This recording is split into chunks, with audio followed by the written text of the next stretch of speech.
I wanted to talk to you guys about something real quick before we wrap up here. We talked about a lot of MMA combat sports. Uh, it's something that I joked about last week when I said in my plot to get rich off stonks. I was gonna create the WWFI, which is I'm gonna buy WWE and turn it into a shoot based wrestling promotion. I'm gonna make Chad Gable the top guy. It's gonna be Chad Gable, Shelton Benjamin, and probably Bobby Lashley, all gonna be my top dudes. Matt Riddle will probably be in there. And I thought to myself, what if we just use that money to bring back the Brawl for All? Like if we did like our own version of the Brawl for All.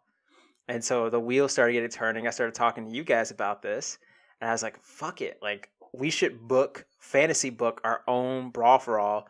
We're not gonna do it now, but just real quick, we should probably table set maybe some rules, some weight divisions. I'm thinking we could probably do like the old school, like UFC weight divisions, where it's like 200 pounds and up is heavyweight, Yeah, like right.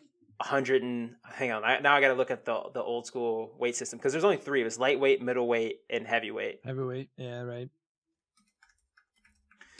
So we could do it with the old school UFC weight classes. So let's see here. Speedo style trunks are banned. The UFC 33.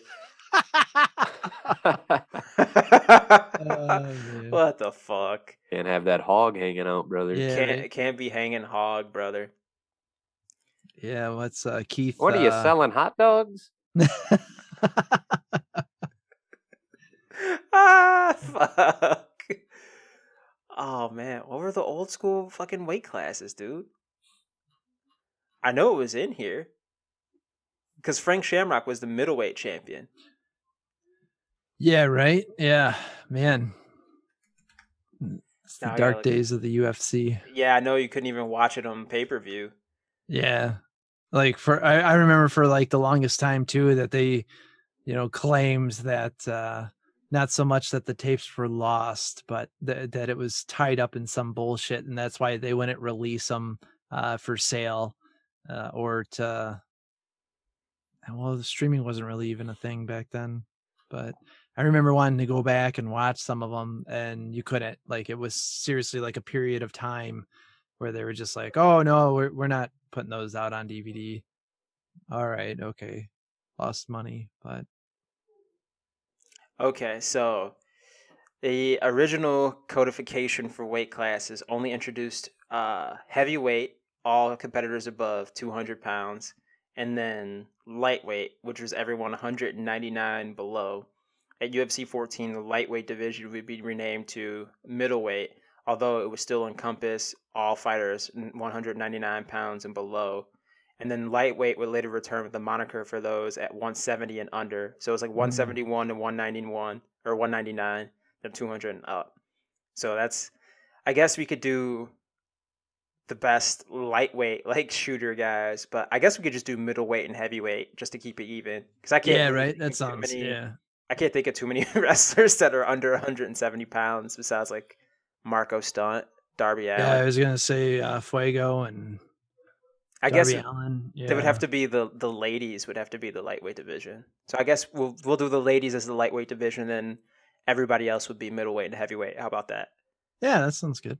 All right, that works for me. And then what are the rules? Are we gonna do like fucking old school NHB rules, soccer kicks, elbows? Are we gonna encompass all that, or will we just use like the traditional American MMA rules?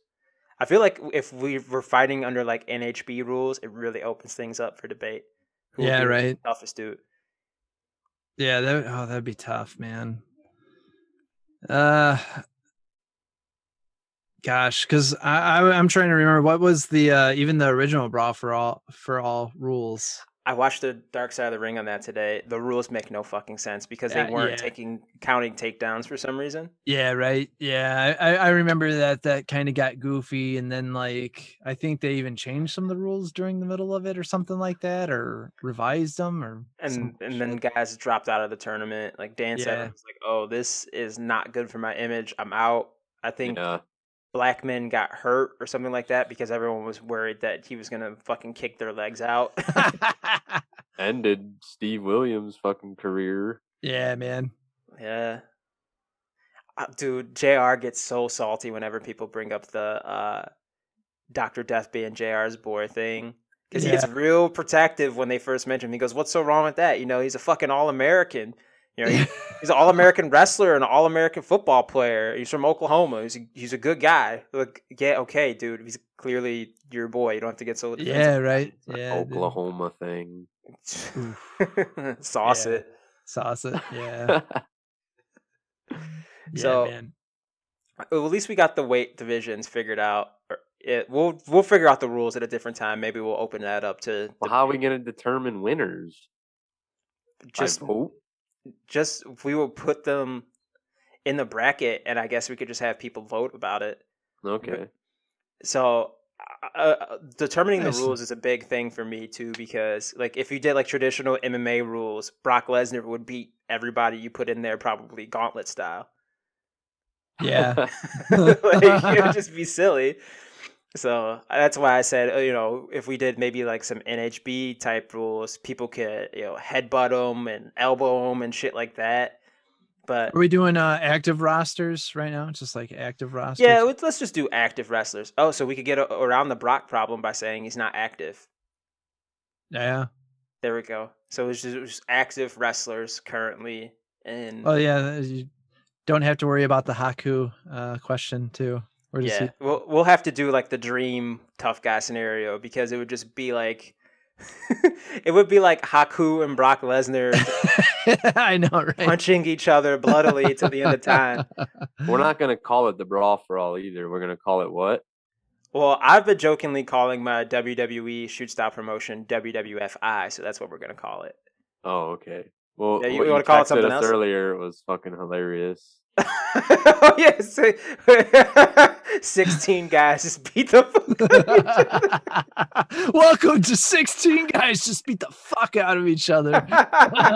It's got a real Jerry Springer and pay-per-view quality to it. Brought to you by Imagine- Girls Gone Wild. Oh, fucking 3 a.m. And it's just a clip of fucking Haku just Gary Goodrich elbowing someone in the fucking head. Dude, Yes. could you imagine the fucking danger some of these wrestlers would get put into in a real life shoot fighting situation with some of these guys? God, no, man. Yeah, that's. Whew. Could you imagine like Cody Rhodes in a shoot fight situation with like Matt Riddle? Like you guys getting locked into a cage, you over. fight until someone leaves. Do you know what kind of fucking danger Cody Rhodes would get put into? It's a cat and he's a mouse state game, champion man. wrestler in Florida, but that's Georgia, whatever the fuck he's from, wherever his dad booked himself to be the champion. Danger. You think Cody But would at least he might be able to score some. because of his wrestling? He's a big dude. He's strong. He can wrestle. He could probably, I think, if he could tie up Riddle and try to clinch with him and go from there, I think he might be able to survive around. But like, if he stands at any kind of range with him, he's probably getting knocked out. Yeah. Oh, yeah. Absolutely. You know, I think when you mention it, you know, Cody Rhodes maybe against some of these other guys would do fairly well, but put him up against Matt Riddle and sorry, dude. Yeah, like the wrestlers against anyone that doesn't really know how to wrestle, they will probably have a shot of just taking them down and holding them down. Yeah. Maybe getting like a submission or something like that. But you know, there's some people that are just, you know, legit crazy or have some real legitimate and then there's some people out there that you wouldn't think have, you know, MMA experience or like cage fighting experience. Like it kind of blow your mind. Like Nash Carter from MSK and NXT. He used to fight. I had no clue. I would have never thought of like that dude being particularly dangerous or someone that you wouldn't want to trifle with. And I saw clips of him just murdering some guy with elbows in a cage. So I'm like, oh, cool, that guy would kill you in a fight. And you would never think. Oh, Kushida would beat someone's ass in a fight. Yeah. Like he would beat the shit out of someone. I'm trying to think of some of the other guys out there. Nakamura? Not He had some fights, huh? Knox had some fights. Yeah, he's had some fights. Yeah. Yeah, there's some guys out there that could probably do some damage in that type of scenario. Bobby Lashley was also another dude. It's like shit. Like, how are you Oh gonna stop yeah, that guy?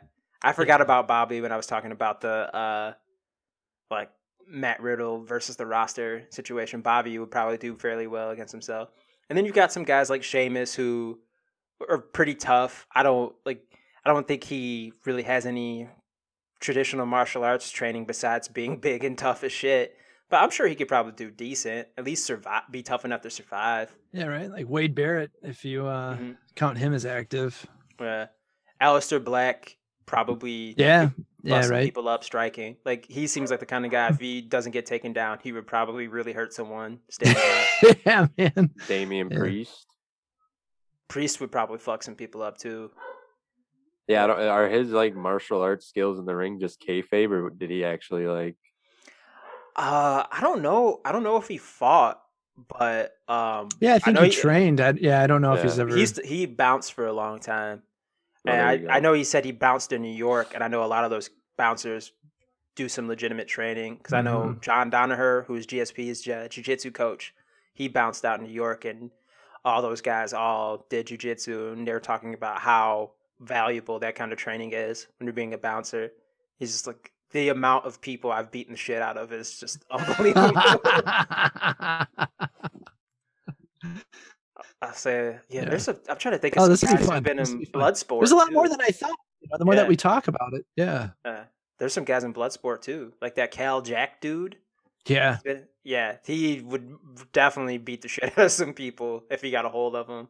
So we'll have to do some thinking on this because it would be a lot of fun to debate this.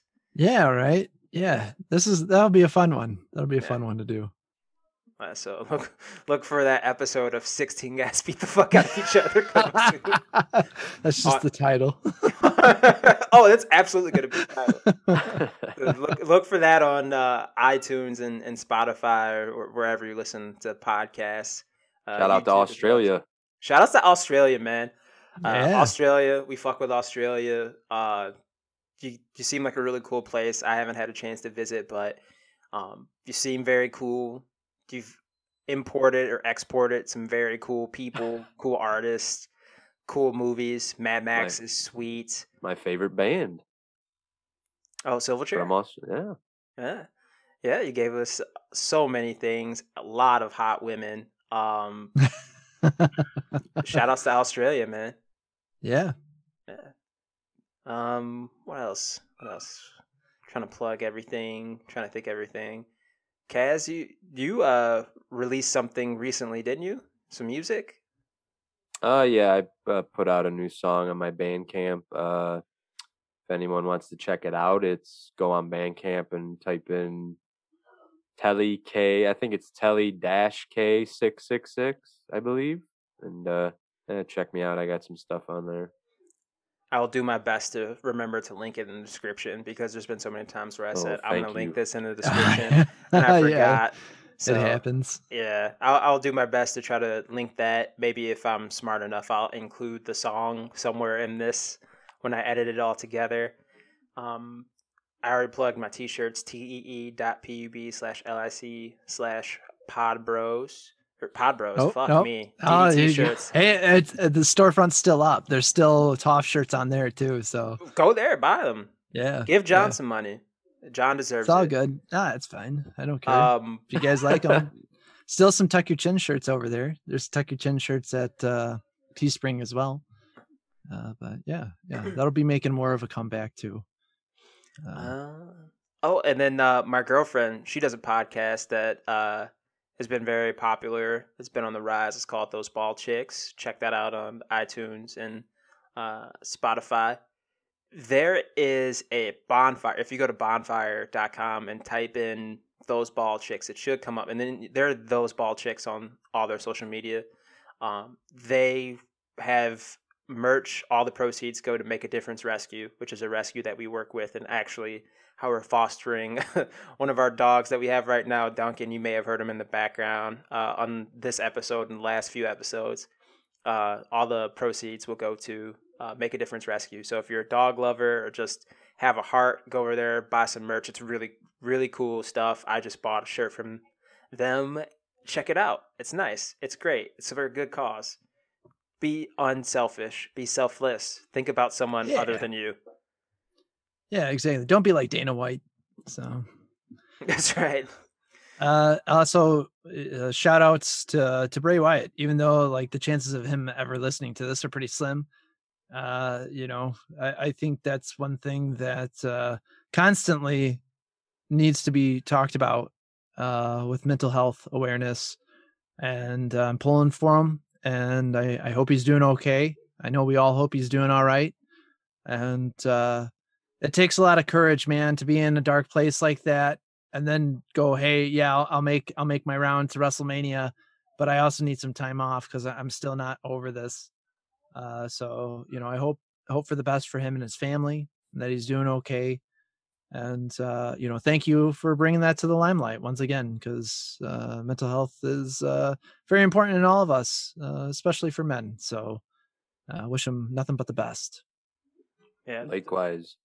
Yeah, definitely. I wish nothing but the best for Bray Wyatt. I know he's going through an incredibly tough time, and I know a lot of the people in the world of wrestling are, especially guys like Shawn Spears and then his wife as well. They were very close to Brody Lee and his family. So, yeah, just keep your heads up. Tough times don't last. Tough people do. Whatever mantra or saying, whatever you want to throw out there. Hopefully things start to look up for all those folks. So, like I said, keep your head up and always remember to tuck your chin. Promotional consideration paid for by the following.